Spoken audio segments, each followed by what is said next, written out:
Well, hello, my friends. I am so excited to be here with Laura Stastny. She is the executive director, one of my favorite organizations, Nebraska Wildlife Rehab.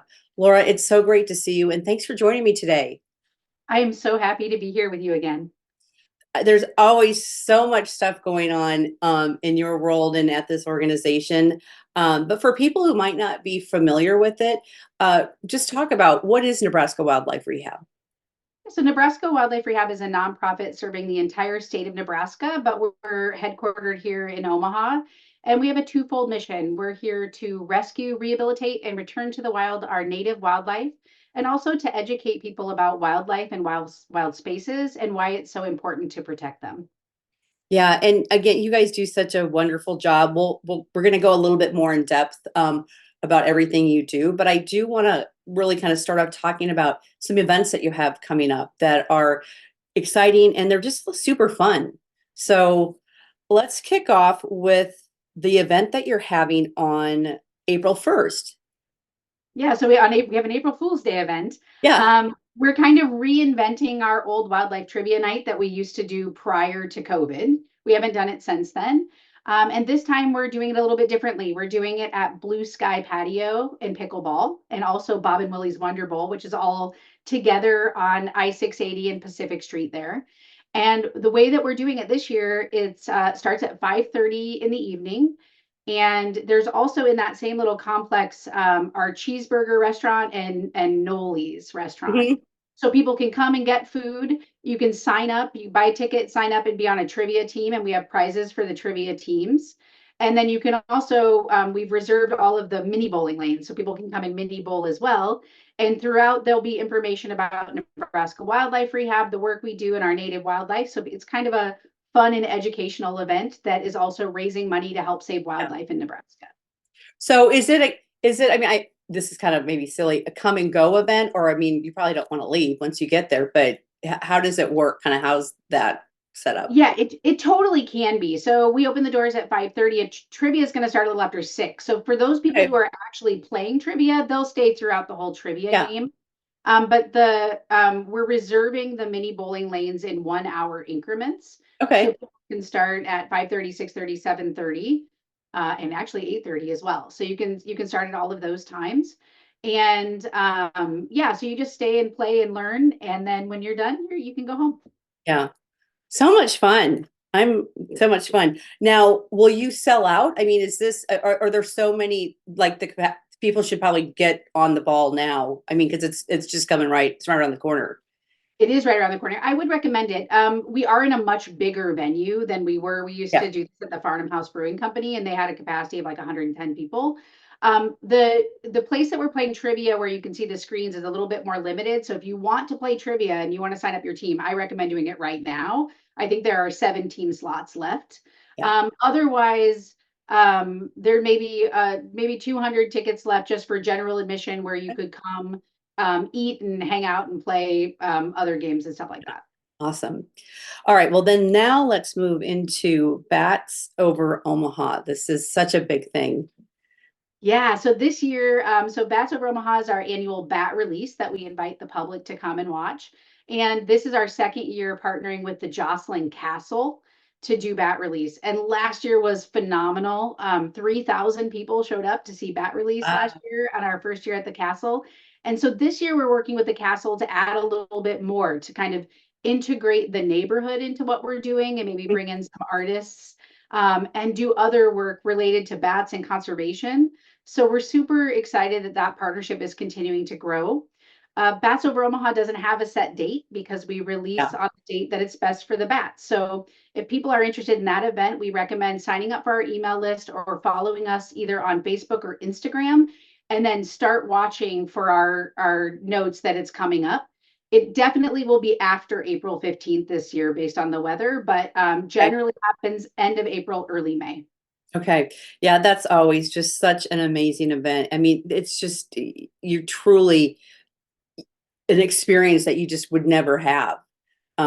Yeah. It's really fun for us. We love releasing our animals, right? Because they're going back where they belong. But it's one of the few opportunities that we get to share that experience with the public. and it's just so meaningful for us. Yes. And we're so glad people are interested in coming out. Yeah, absolutely.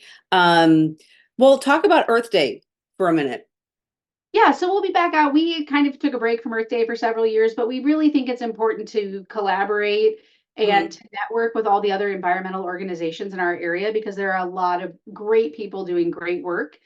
So we'll be back out at Earth Day. We've got some plants, some native plants to give away. We are starting some new educational programs this year that are turning the focus on how people can actually help wildlife yeah, kind of in this tangible way. And one of them is putting out more education about the resources in our community to rewild your yard, but do it in a way that you still can enjoy and you don't feel like is a mess, right? right. So many amazing low water use native plants and other things that we can do to help wildlife in urban areas. And so we're going to start rolling that out over the course of this year. And Earth Day is kind of our kickoff for doing that.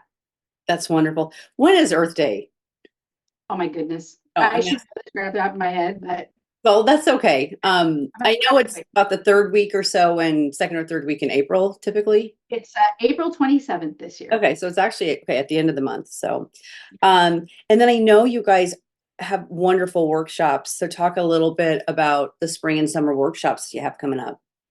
Yeah, so we have 5 workshops that we've scheduled. And the first one is on May 18th. And that is, we're doing that in collaboration with Lucky Toad Restorative Gardens.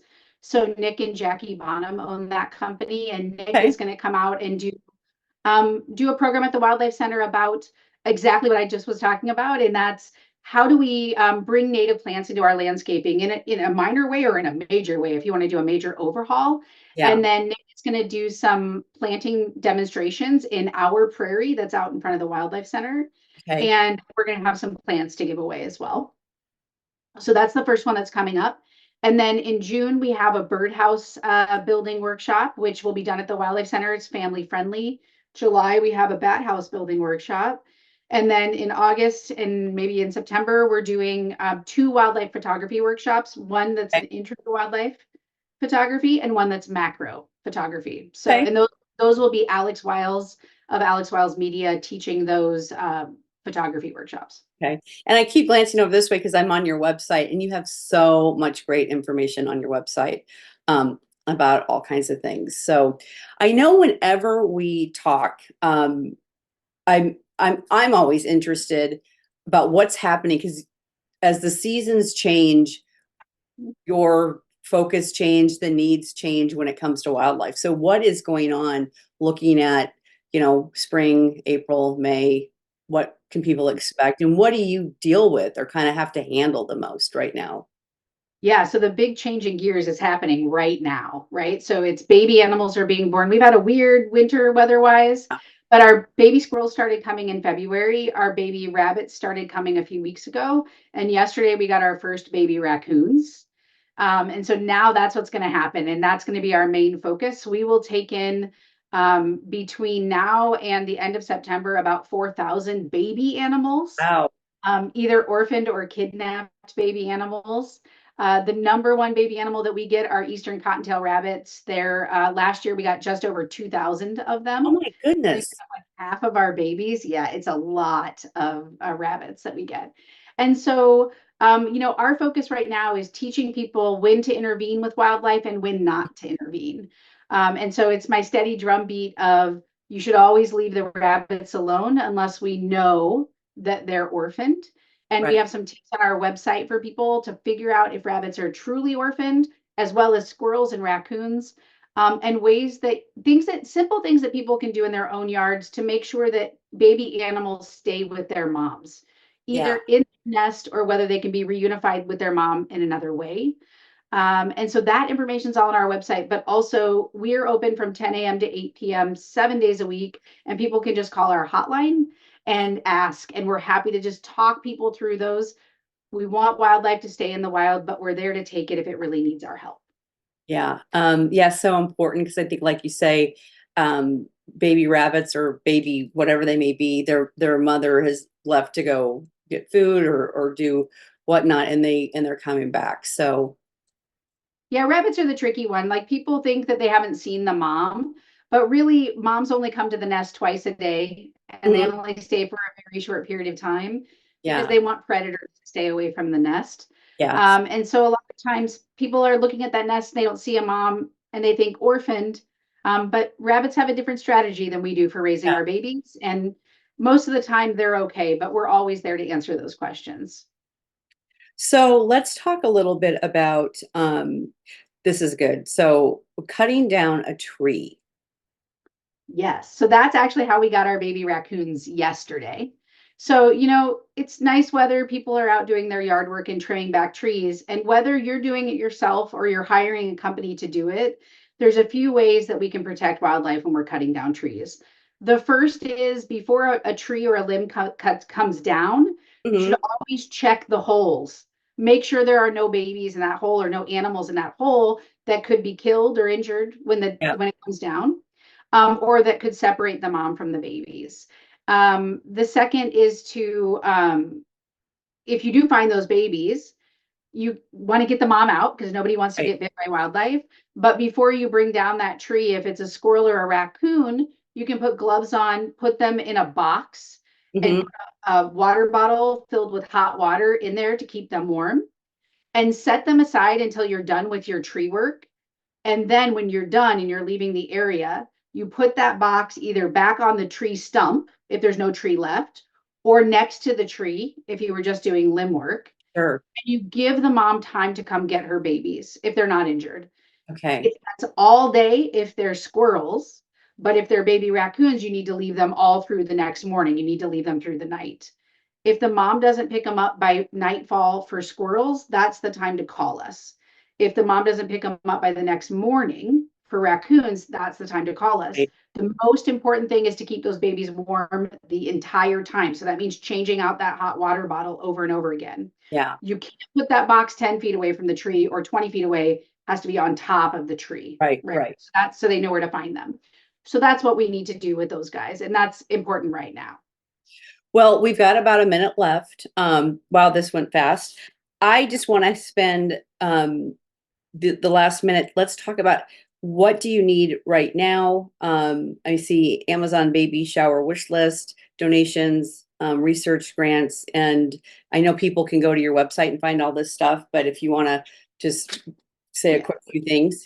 It's baby season. If you like to shop for wildlife, we have Amazon wish list linked on our website specifically for baby animals.